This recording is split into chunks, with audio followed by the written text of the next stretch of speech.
Topic लेकर आए हुए हैं जिनका नाम है तरंग।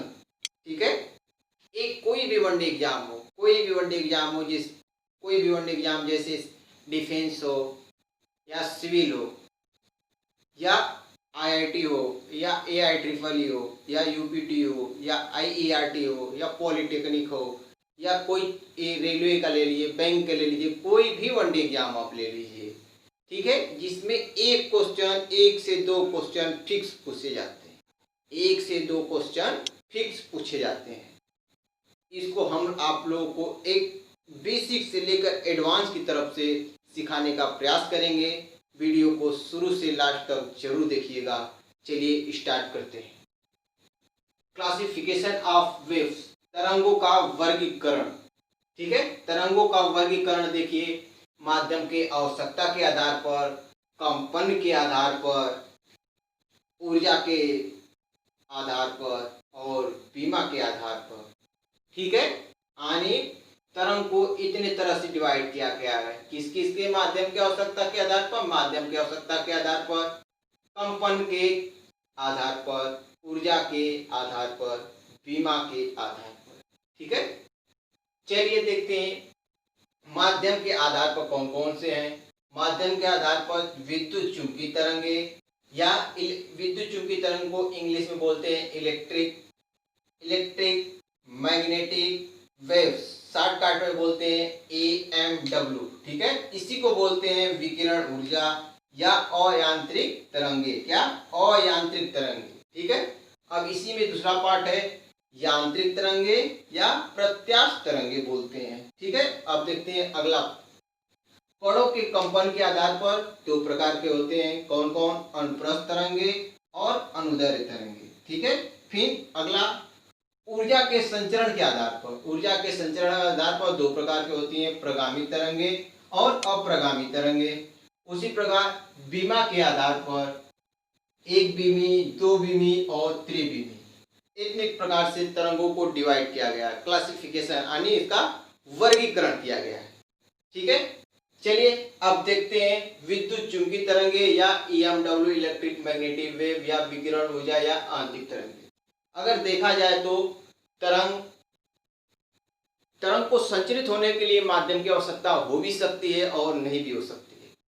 जिन तरंगों को संचरित होने के लिए माध्यम की आवश्यकता होती है उसे क्या बोलते हैं? यांत्रिक तरंगे बोलते हैं। जिन तरंगों को संचरित होने के लिए माध्यम की आवश्यकता नहीं होती है, क्या नहीं होती है, तो उसे क्या बोलते हैं? विद्युत चुंबकीय तरंगे बोलते हैं या इलेक्ट्रिक मैग्नेटिक वेव बोलते हैं या विकिरण ऊर्जा बोलते हैं या अयांत्रिक तरंगे बोलते हैं। जैसे एग्जाम्पल कास्मिक, गामा, एक्सरे, परावैंगनी, दृश्य, अवरक्त, सूक्ष्म, रेडियो।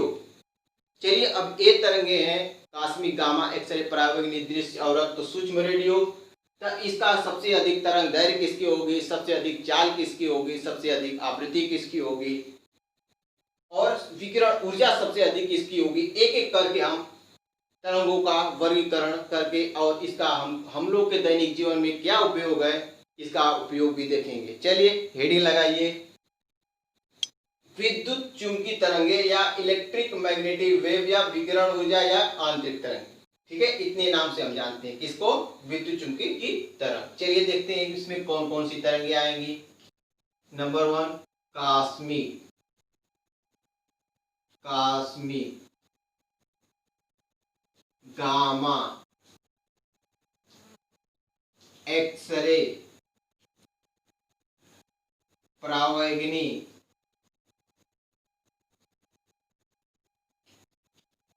दृश्य, अवरक्त, सूक्ष्म, रेडियो। ठीक है, और इंग्लिश में क्या बोलेंगे? कास्मिक को इंग्लिश में भी कास्मिक बोलते हैं, गामा को भी इंग्लिश में गामा ही बोलते हैं, एक्सरे को भी इंग्लिश में एक्सरे बोलते हैं, लेकिन परावैंगनी को इंग्लिश में क्या बोलते हैं? Ultra violet, UV। क्या बोलते हैं? Ultra violet, UV। दृश्य क्या बोलते हैं? विजुअल, विजुअल, विजुअल मीन्स दृश्य होता है। अवरक्त को क्या बोलते हैं? Infrared, IR। सूक्ष्म को बोलते हैं माइक्रोवेव्स, और रेडियो को इंग्लिश में क्या बोलते हैं, रेडियो ही बोलते हैं, रेडियो। ठीक है, चलिए अब इसमें कैसे कैसे क्वेश्चन पूछे जाते हैं। ठीक है, चलिए इसमें कैसे कैसे क्वेश्चन पूछे जाते हैं आपको क्वेश्चन समझाने जा रहे हैं। ठीक है, चलिए देखते हैं। आप लोग पढ़े होंगे तरंगदैर्घ्य, चाल और आवृत्ति में संबंध। तरंगदैर्घ्य, चाल, आवृत्ति में संबंध क्या होता है, v बराबर होता है n, v बराबर क्या होता है n लेमडा। v क्या है, चाल है, ठीक है, n क्या है, आवृत्ति है, फ्रीक्वेंसी, आवृत्ति, तरंगदैर्घ्य लेमडा, तरंगदैर्घ्य को लेमडा से डिनोट करते हैं। ठीक है, ये संबंध होता है तरंगदैर्घ्य, चाल और आवृत्ति में संबंध क्या होता है, v बराबर n लेमडा। v को चाल बोलते हैं, n को आवृत्ति बोलते हैं, आवृत्ति को इंग्लिश से क्या बोलते हैं, फ्रीक्वेंसी, लेमडा को बोलते हैं तरंगदैर्घ्य। ठीक है, चलिए इसमें एक बहुत ही महत्वपूर्ण रिजल्ट है। क्या रिजल्ट है, तरंगदैर्घ्य बराबर क्या हो जाएगा, तरंगदैर्घ्य बराबर हो जाएगा, तरंगदैर्घ्य बराबर क्या हो जाएगा, v बाई n, क्या हो जाएगा, v बटा n। यानी तरंगदैर्घ्य क्या है, चाल के समानुपाती है, तरंगदैर्घ्य चाल के समानुपाती है, लेकिन तरंगदैर्घ्य आवृत्ति के व्युत्क्रमानुपाती है। यही संबंध है, क्या है, तरंगदैर्घ्य समानुपाती है चाल के, वेलोसिटी के, लेकिन तरंगदैर्घ्य व्युत्क्रमानुपाती है आवृत्ति की। ठीक है, इसका मतलब होता है, क्या मतलब होता है, तरंगदैर्घ्य बढ़ेगी तो चाल बढ़ेगी। ठीक है, लेकिन तरंगदैर्घ्य बढ़ेगी तो आवृत्ति क्या होगी, घटेगी। इसका मतलब ये होता है। ठीक है, तरंगदैर्घ्य चाल के समानुपाती, तरंगदैर्घ्य बढ़ेगी तो चाल बढ़ेगी, लेकिन आवृत्ति बढ़ेगी तो तरंगदैर्घ्य घटेगी, या तरंगदैर्घ्य बढ़ेगी तो आवृत्ति घटेगी। ठीक है, ये संबंध होता है, ये बहुत ही इंपॉर्टेंट पॉइंट है। ठीक है, ये होता। चलिए अब इसमें कैसे क्वेश्चन बनेंगे। ठीक है, अब इसमें कैसे कैसे क्वेश्चन बनेंगे देखते हैं।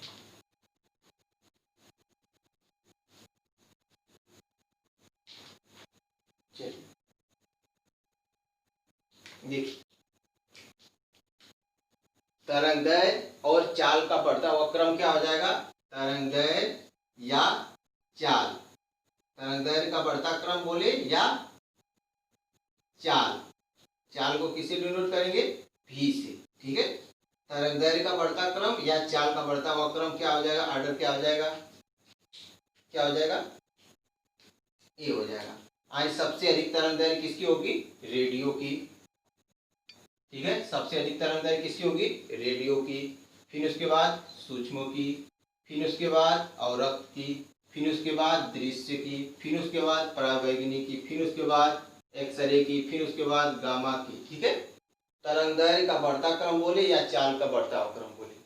ठीक है, सबसे अधिक तरंगदैर्घ्य किसकी होगी, रेडियो की, फिर उसके बाद अगर तरंग रेडियो न दिया हो तो उसके बाद किसका नंबर आएगा, सूक्ष्म का।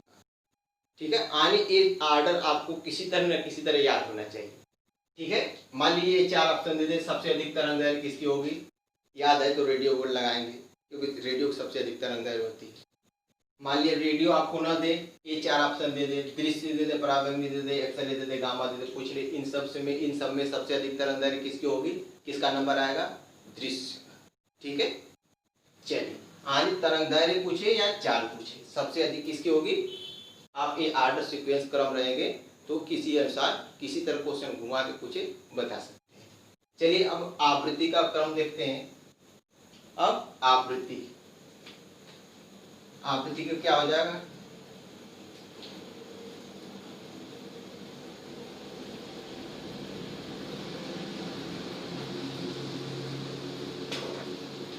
आवृत्ति का क्रम, आवृत्ति का बढ़ता क्रम, आवृत्ति को स्मॉल n से डिनोट करते हैं। आवृत्ति का बढ़ता क्रम क्या हो जाएगा, सबसे अधिक आवृत्ति किसकी होगी, किसकी होगी, कास्मी की, सबसे अधिक आवृत्ति किसकी होगी? कास्मी की, फिर उसके बाद गामा की, फिर उसके बाद एक्सरे की, फिर उसके बाद परावैंगनी की, फिर उसके बाद दृश्य की, फिर उसके बाद अवरक्त की, फिर उसके बाद सूक्ष्म की। रेडियो की सबसे कम आवृत्ति होगी। आपसे पूछ सकता है, एक क्रम सीक्वेंस याद रहेगा, तैयार रहेगा। सबसे अधिक आवृत्ति किसकी होगी? कास्मी की। सबसे कम आवृत्ति किसकी होगी? रेडियो की। मान लीजिए रेडियो न दिया हो, ये चार ऑप्शन सूक्ष्म, अवरक्त, दृश्य, परावैंगनी, इसमें पूछ ले सबसे अधिक आवृत्ति किसकी होगी? सबसे अधिक आवृत्ति किसकी होगी? यानी परावैंगनी की होगी। सबसे अधिक आवृत्ति किसकी होगी? परावैंगनी। सबसे कम किसकी होगी इन चारों में से? सबसे कम सूक्ष्म की। यानी जिसकी तरंग दैर्घ्य सबसे ज्यादा होगी, या सबसे अधिक चाल ज्यादा होगी, सबसे ज्यादा चाल होगी, या तो तरंग दैर्घ्य, तो उसकी आवृत्ति क्या होगी? सबसे कम। चलिए अब अगला क्वेश्चन देखते हैं, अगला किस तरह क्वेश्चन बनते हैं। ठीक है, एक क्रम हो गया आवृत्ति का।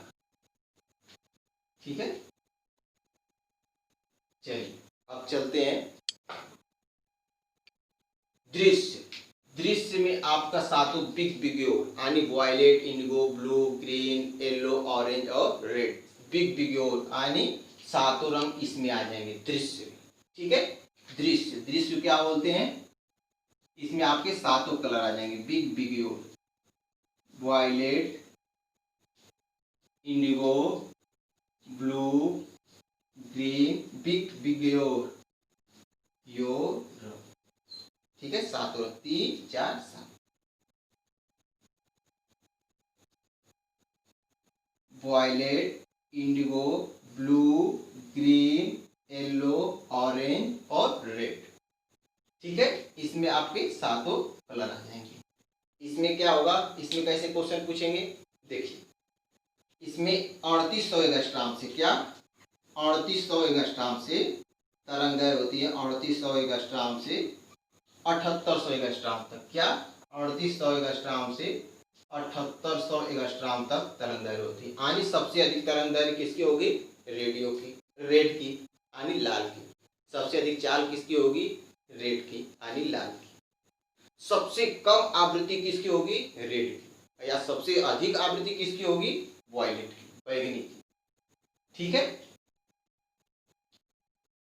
इसमें इसी तरह पूछिए, यानी मान लिया रेड न दिया हो, सबसे अधिक तरंग दैर्घ्य मान लीजिए रेड न दिया हो तो इसमें दे दीजिए ब्लू, ग्रीन, येलो और ऑरेंज। सबसे अधिक तरंग दैर्घ्य किसकी होगी? रेड, ऑरेंज की। अगर रेड न दिया हो तो मान लीजिए ऑरेंज न दिया हो, ये सीक्वेंस, यानी किसी तरह क्वेश्चन पूछिए, आपको घुमा फिरा के ऑर्डर सीक्वेंस याद होना चाहिए। बिग बिगो। एक चीज और यहाँ क्वेश्चन पूछता है, प्रिज्म के शीर्ष की तरफ कौन सा रंग होता है? प्रिज्म के शीर्ष की तरफ कौन सा रंग होता है? रेड। प्रिज्म के आधार की तरफ कौन सा रंग होता है? वायलेट। या प्रिज्म के आधार की तरफ से, प्रिज्म के आधार की तरफ से रंग का क्रम क्या हो जाएगा? वायलेट होगा, इंडिगो होगा, ब्लू होगा, ग्रीन होगा, येलो होगा, ऑरेंज होगा, रेड होगा। ठीक, या प्रिज्म के शीर्ष की तरफ से क्रम क्या हो जाएगा? रेड होगा, उल्टा हो जाएगा, रेड होगा, ऑरेंज होगा, येलो होगा, ग्रीन होगा, ब्लू होगा, इंडिगो होगा और वायलेट होगा। ये भी यहाँ क्वेश्चन खूब बनता रहता है। ठीक है, चलिए अब अगला क्वेश्चन कैसे बनेगा देखते हैं। यानी इसमें कैसे कैसे क्वेश्चन बनेंगे?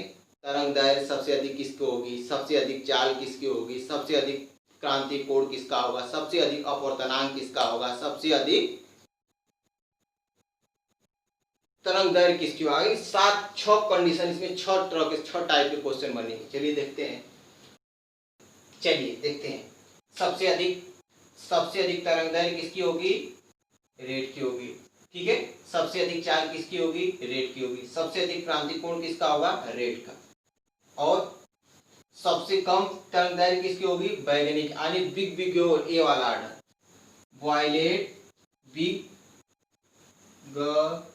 Your, violet, indigo, blue, green, yellow, orange और रेड। इसमें हम ब्लू को ले रहे हैं और रेड को ले रहे हैं। यही दो मैक्सिमम एग्जाम में देखा जाए तो बड़े एग्जाम में वायलेट और इंडिगो में ही कंफ्यूजन बना रहता है। ठीक है, वायलेट और रेड में।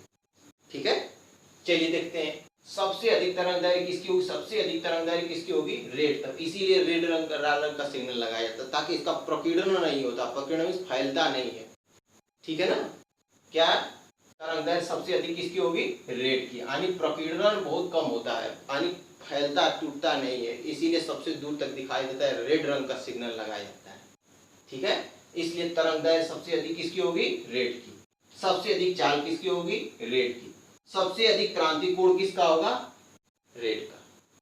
ठीक है, और क्या क्या कम होगा? मिनिमम मीन्स कम होगा, क्या मिनिमम या न्यूनतम।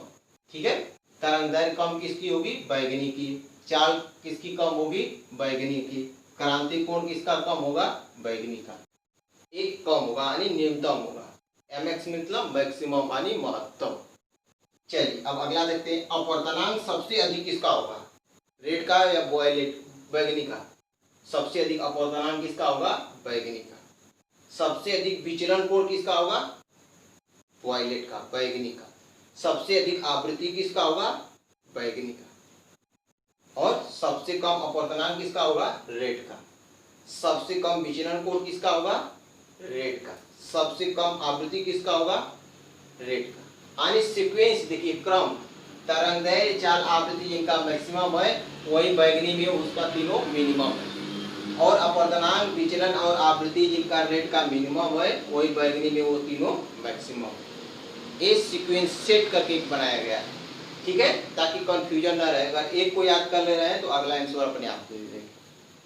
ठीक है, चलिए अब अगला देखते हैं। चलिए देखते हैं, यांत्रिक तरंगे या प्रशब्द तरंग, प्रत्यास्थ तरंगे। ठीक है, यांत्रिक तरंगे या प्रत्यास्थ तरंगे। ठीक है, जो बच गई थी माध्यम के आधार पर, माध्यम के आधार पर दो प्रकार की होती थी। ठीक है, कौन कौन? EMW चुंबकीय विद्युत तरंगे या इलेक्ट्रिक मैग्नेटिक वेव्स। उसी में दूसरा पार्ट था यांत्रिक तरंगे या प्रत्यास्थ तरंगे। इन तरंगों को संचरित होने के लिए माध्यम की आवश्यकता थी। ठीक है, और अयांत्रिक तरंगों को संचरित होने के लिए माध्यम की आवश्यकता नहीं थी, जिसमें उसमें कौन कौन सी तरंगे थी? विद्युत चुंबकीय तरंगे या EMW या विकिरण ऊर्जा या अयांत्रिक तरंगे। उसमें 4 नाम दिए थे। ठीक है, उसी का दूसरा पार्ट है यांत्रिक तरंगे या प्रत्यास्थ तरंगे। ठीक है, यांत्रिक तरंगे या प्रत्यास्थ तरंगे 3 प्रकार की होती हैं। ठीक है, कौन कौन? अश्रव्य तरंगे, श्रव्य तरंगे और प्राश्रव्य तरंगे। ठीक है, अश्रव्य तरंगे क्या होती है? इंग्लिश में इंफ्रासोनिक वेव्स बोलते हैं। ठीक है, इंफ्रासोनिक वेव्स, यानी इसकी आवृत्ति होती है 20 हर्ट्ज से कम, अर्थात इसकी तरंगदैर्घ्य होती है, तरंगदैर्घ्य क्या होती है? 16.6 मीटर से अधिक होती है। 16.6 मीटर क्या होती है? अधिक होती है, तरंगदैर्घ्य अधिक होती है। जैसे 16 मीटर के रेंज में रहेगा तो कौन कौन सुनेगा? सांप सुनेगा, चिड़िया सुनेगी। ठीक है, ये आता कैसे है? तरंगदैर्घ्य, चाल और आवृत्ति में आपको संबंध बताए थे। ठीक है, तरंगदैर्घ्य, चाल, आवृत्ति में संबंध क्या होता है? V बराबर n लेमडा। तो लेमडा हमें ज्ञात करना है, तो लेमडा बराबर क्या हो जाएगा? V by N. हम जानते हैं ध्वनि की चाल कितनी हो? 332 मीटर प्रति सेकेंड। क्या होती है? 332 मीटर प्रति सेकेंड। 332 मीटर प्रति सेकेंड। और आवृत्ति, यहाँ आवृत्ति क्या है? 20 हर्ट्ज से कम, तो 20 से डिवाइड कर देंगे तो क्या आ जाएगा? 20 से डिवाइड करेंगे 16.6 मीटर आएगा, यानी इसके रेंज में आएगा। इसके रेंज में आएगा तो सांप सुनेगा, चिड़िया सुनेगी। ठीक है, इसकी तरंगदैर्घ्य कितनी होती है? अश्रव्य तरंगों की lambda greater than equal to 16.6 metre तब रहेगा, इसके रेंज में रहेगा। तो कौन कौन से सुनेंगे? सांप सुनेगा, चिड़िया सुनेगी।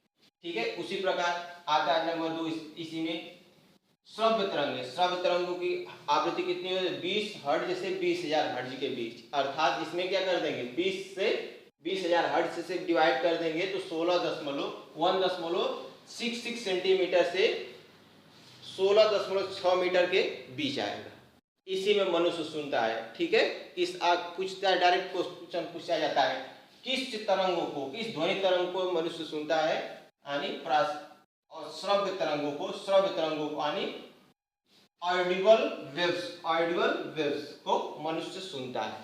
ठीक है, हिंदी में बोलते हैं श्रव्य तरंगे। इसकी आवृत्ति क्या होती है? 20 हर्ट्ज से 20,000 हर्ट्ज के बीच। 20 हर्ट्ज से 20,000 हर्ट्ज के बीच होती है। तो यहाँ क्या कर देंगे? तरंगदैर्घ्य, चाल, आवृत्ति में संबंध जानते हैं, 332 मीटर प्रति सेकेंड में किससे भाग दे देंगे? 2000 20,000 से, तो क्या आ जाएगा 1.66 सेंटीमीटर से तरंगदैर्घ्य 16.6 मीटर के बीच आएगा। तरंगदैर्घ्य इसकी क्या आएगी 1.66 सेंटीमीटर से 60.6 मीटर के बीच आएगी, यानी इसी आवृत्ति को मनुष्य सुनता है। ठीक है, फिर इसी में तीसरा नंबर क्या आएगी यांत्रिक तरंग में, पराश्रव्य तरंगे। पराश्रव्य तरंगे इनकी आवृत्ति क्या होती है 20,000 हर्ट्ज से अधिक होती है। क्या इसमें कैसे आएगी 20,000 हर्ट्ज से डिवाइड कर दे इसकी तरंगदैर्घ्य क्या हो जाएगी lambda great less than equal to 1.66 centimetre. ठीक है, इसको कौन कौन से सुनते हैं, चमगादड़, बिल्ली, कुत्ता द्वारा सुना जाता है। ठीक है, अन्य तरंगों को संचरित होने के लिए माध्यम की आवश्यकता हो भी सकती है, नहीं भी हो सकती। इसमें दो प्रकार के डिवाइड किया गया था, माध्यम के आवश्यकता के आधार पर, माध्यम की आवश्यकता के आधार पर दो प्रकार के डिवाइड किए थे। ठीक है, कौन कौन, विद्युत चुंबकीय तरंगे बोले या EMW बोले या इलेक्ट्रिक मैग्नेटिक वेव्स बोले या विकिरण ऊर्जा, उसका 4 नाम दिए थे। उसी में दूसरा पार्ट था यांत्रिक तरंगे। ठीक है, यांत्रिक तरंगों को संचरित होने के लिए माध्यम की आवश्यकता थी। जैसे हम बोल रहे थे, आप हमारी आवाज आपके पास जा रही है, किसमें छोटे छोटे माध्यम में कण है, क्या है कण है, हमारी आवाज आपके पास पहुंचा रहा है। ठीक है, चलिए अब अगला देखते हैं, इससे संबंधित अब क्वेश्चन करते हैं। ठीक है, अब इससे संबंधित माध्यम के कंपन के आधार पर दो प्रकार की थी, कौन कौन, अयांत्रिक और यांत्रिक। इसमें हम एक को पढ़ लिए। अब इससे रिलेटेड कितने क्वेश्चन बन रहे हैं इसको करेंगे, फिर उसके बाद माध्यम की आवश्यकता के अनुसार था। ठीक है, चलिए देखते हैं क्वेश्चन नंबर 1। एक माध्यम में संचरित तरंग के लिए वह गुणधर्म पहचानिए जो दूसरे गुणधर्म पर निर्भर न हो। ठीक है, वेग तो निर्भर करता है। ठीक है, आणविक वेग बढ़ता घटता रहता है। ठीक है, अनेक माध्यम से दूसरे माध्यम जाए तो वेग चेंज हो जाता है, तरंग दैर्घ्य चेंज हो जाती है। ठीक है, आवृत्ति चेंज नहीं होती है। क्या, आवृत्ति फ्रीक्वेंसी चेंज नहीं होती है। ठीक है, अगला क्वेश्चन नंबर 2, सोनार कौन सी तरंगे उत्सर्जित करता है, रेडियो तरंगे नहीं, पराश्रव्य तरंगे हाँ, सेकेंड ऑप्शन सही हो जाएगा, चुंबकीय तरंगे नहीं, प्रकाश तरंगे नहीं, एक पराश्रव्य तरंगे यूज करता है। ठीक है, सोनार होता क्या है, सोनार पनडुब्बी में यूज किया था। पनडुब्बी यानी जल के अंदर खोई हुई वस्तु का पता लगाने के लिए किसका प्रयोग किया था, सोनार का प्रयोग किया था। सोनार कौन सी तरंगे उत्सर्जित करता है, पराश्रव्य तरंगे यूज करता है, पराश्रव्य तरंगे उत्सर्जित करता रहता है। ठीक है, जब ध्वनि तरंगे वायु से पानी में प्रवेश करती है तो क्या अपरिवर्तित रहता है, यानी एक माध्यम से दूसरे माध्यम में जाते हैं तो क्या अपरिवर्तित रहता है, चेंज नहीं होता है। क्या अपरिवर्तित नहीं होता है, आवृत्ति फ्रीक्वेंसी, यानी प्रकाश का गुण होता है। प्रकाश यानी एक माध्यम से दूसरे माध्यम में जब प्रकाश जाता है, इलेक्ट्रिक मैग्नेटिक वेव यानी प्रकाश, विद्युत चुंबकीय तरंगे एक माध्यम से दूसरे माध्यम में जाती है तो फ्रीक्वेंसी यानी आवृत्ति में कोई असर नहीं पड़ता है। ठीक है, वेग चेंज हो जाता है, तरंग दैर्घ्य चेंज हो जाती है। ठीक है, कला वेग यानी वेग जो कण होते हैं कंपन को ही दर्शाता है कला। ठीक है, कला क्या होता है, कंपन को दर्शाता है, यानी कितने कण प्रति सेकंड में चक्कर किए उसको क्या कहते हैं, कला कहते हैं। कंपन प्रति सेकंडों को करता है, कला डिनोट करता है। क्या हो जाएगा, आवृत्ति। सबसे अधिक तरंग दैर्घ्य होती है, सबसे अधिक तरंग दैर्घ्य क्या होती है, चलिए पहले हम आर्डर पहले समझाएंगे। ठीक है, आर्डर क्या होता है, जिनको आर्डर तैयार होगा वो सेकंडों में इसका जवाब दे देगा। जैसे क्या होता है, कास्मिक गामा, एक्सरे, परावैंगनी, दृश्य, अवरक्त,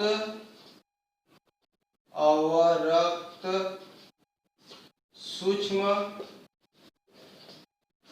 रेडियो। ठीक है, कास्मिक, गामा, एक्सरे, परावैंगनी, दृश्य, सूक्ष्म, दृश्य, अवरक्त, सूक्ष्म, रेडियो, एक तरंग दैर्घ्य का आर्डर होता है। ठीक है, यानी तरंग का बढ़ता हुआ क्रम बोले या चाल का बढ़ता हुआ क्रम ये बोले। ठीक है, तरंग दैर्घ्य का बढ़ता क्रम। ठीक है, लेफ्ट टू राइट यानी बाएं से दाएं जाने को तरंग दैर्घ्य क्या हो रही है, बढ़ रही है। सबसे अधिक तरंग दैर्घ्य किसकी होगी, रेडियो की होगी। ठीक है, तो इसमें क्या दिया है, रेडियो न देकर सूक्ष्म दिया है। ठीक है, सूक्ष्म दिया है, अगर रेडियो दिया होता तो सबसे अधिक रेडियो का होता है। ठीक है, तो ऑप्शन नंबर 4 हो जाएगा। ठीक है, सबसे अधिक तरंग दैर्घ्य किसकी होगी? रेडियो की। अगर रेडियो न दिया हो तो सूक्ष्म का होगा, अगर सूक्ष्म भी न दिया हो तो औरत्व का। ये सीक्वेंस ये आर्डर होता है, ठीक है। तरंग दैर्घ्य का बढ़ता हुआ क्रम। यदि यही पूछ लेता सबसे अधिक आवृत्ति तरंग दैर्घ्य की जगह चेंज किया कर दिया होता, सबसे अधिक आवृत्ति किसकी होगी? तो किसकी होगी? कॉस्मिक की, क्योंकि हम जानते हैं तरंग दैर्घ्य चाल आवृत्ति में संबंध होता है v बराबर n लेमडा, यानी लेमडा बराबर क्या हो जाएगा? v बाई n, लेमडा बराबर क्या हो जाएगा? v by n। यानी तरंग दैर्घ्य बढ़ेगी तो चाल बढ़ेगी। तरंग दैर्घ्य चाल के समानुपाती है, जबकि तरंग दैर्घ्य आवृत्ति की क्या है? व्युत्क्रमानुपाती है, रिवर्स है, ठीक है। तरंग दैर्घ्य बढ़ेगी तो आवृत्ति क्या होगी? घटेगी, जबकि तरंग दैर्घ्य बढ़ेगी तो चाल क्या होगी? बढ़ेगी, क्योंकि तरंग दैर्घ्य चाल के समानुपाती है, जबकि तरंग दैर्घ्य आवृत्ति की क्या है? व्युत्क्रमानुपाती, यानी आवृत्ति क्या है? 1/n है, ठीक है। यहाँ क्या हो जाएगा? ये सबसे अधिक आवृत्ति पूछ ले तो आवृत्ति का क्रम क्या हो जाएगा? आवृत्ति का बढ़ता हुआ क्रम, ठीक है। क्या हो जाएगा? ए आर्डर क्या हो जाएगा? उल्टा हो जाएगा, ये वाला आर्डर इधर हो जाएगा।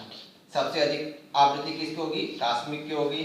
फिर उसके बाद कॉस्मिक न दिया हो तो गामा की होगी, अगर गामा न दिया हो तो एक्सरे की होगी, एक्सरे न दिया हो तो परावैंगनी की होगी, परावैंगनी न दिया हो तो दृश्य की होगी, ठीक है। ये सीक्वेंस एक क्रम हो जाएगा तरंग आवृत्ति का बढ़ता हुआ क्रम। सबसे अधिक आवृत्ति किसकी होगी?